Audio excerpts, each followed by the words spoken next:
Alright, so why did you join up? Okay, right, here we go. Well, the answer is that I had no alternative. Conscription was compulsory at a certain age.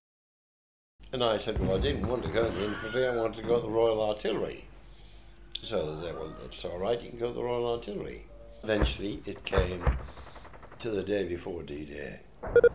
But I was on an LST, that's a landing ship tank. It is quite a big thing, an American. I was in a duck. Now, you must have seen pictures of duck. It's like a long boat, which has wheels and a propeller when you're in the water.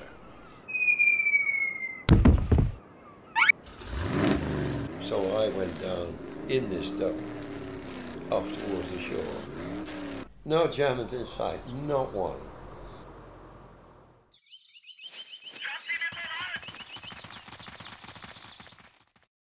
Lovely June day, flowers. Oh, it was gorgeous. And I remember standing up there and the plane went fairly low. Commencing bomb run. Never occurred to me to look and see whose it was. As it went past, something dropped off. I thought, oh, he dropped a wheel. And suddenly it was a crash. And it was a bomb, of course.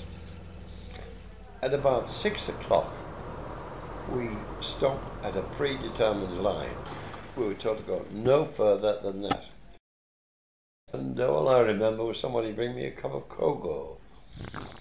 They had for the army soup and cocoa in a tin with a ring pull on the top.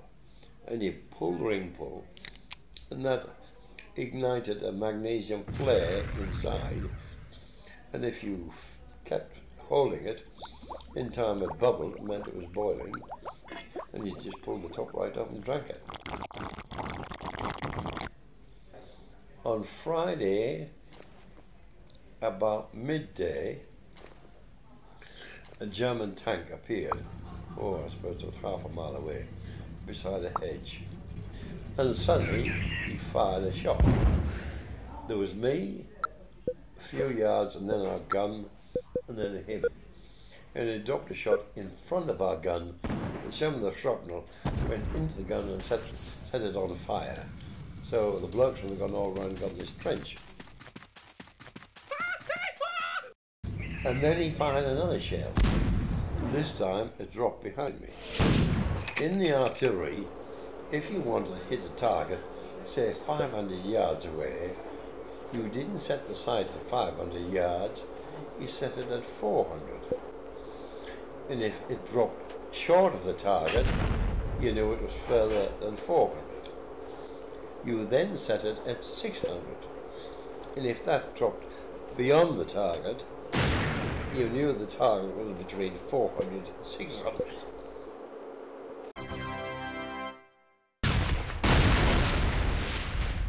And that was called splitting the bucket.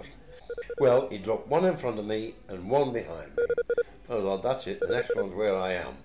So I just dived flat on my face through a hedge. The shell dropped just where I'd been standing. No, the shrapnel went into my back.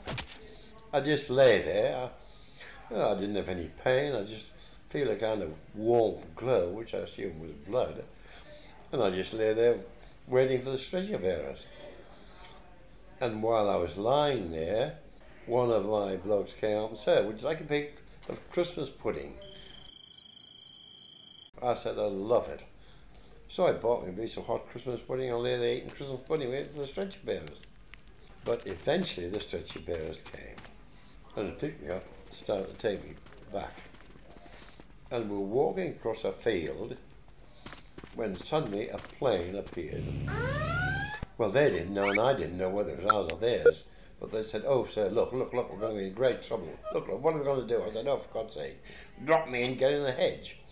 So they dropped me in the middle of the field and run down the hedge. So lying there on my face, I just lay there waiting for a fight. Nothing happened. That was a bit nervous few minutes, I don't mind telling you.